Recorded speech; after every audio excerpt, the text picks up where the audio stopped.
his farewell address, George Washington also warned our country that national morality would not last if religious principles were excluded from our institutions, from government, and from everyday life. In fact, that's why Washington, Madison, Franklin, and other founding fathers passed laws that no new territory could come into the United States unless the schools in that territory were teaching religion and morality as well as knowledge. Today, our leaders need to wake up to the fact that there is a definite link between our students not being taught morality and religious principles in school and their behavior. Now listen to what the father of our country would advise our political leaders today to ensure that America will remain a nation of moral citizens. Listen. Now, another warning, he specifically took aim at the French Revolution. For the French Revolution was conducted under the French Enlightenment philosophy that said, you can be perfectly moral without religion. You don't need religion to be moral.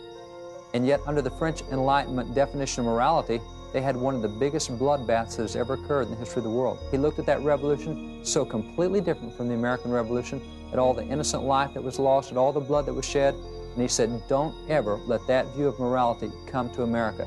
He said, don't ever think that we can be moral apart from religious principle. He warned, he said, let us with caution indulge the supposition that morality can be maintained without religion.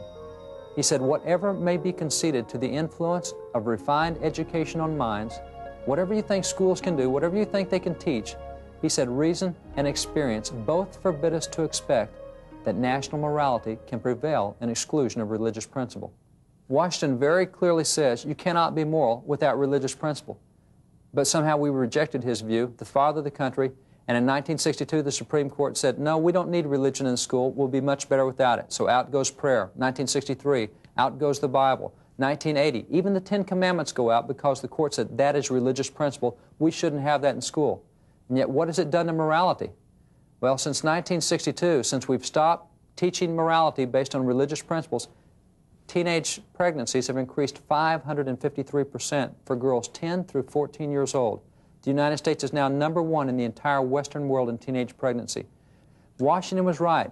Reason and experience both forbid us to expect that we can have national morality in exclusion of religious principle. We have proved what he said right. And isn't it ironic that today Washington's view is really an unconstitutional view, that the court will not even embrace the view that the father of the country gave us concerning religious principles in public affairs?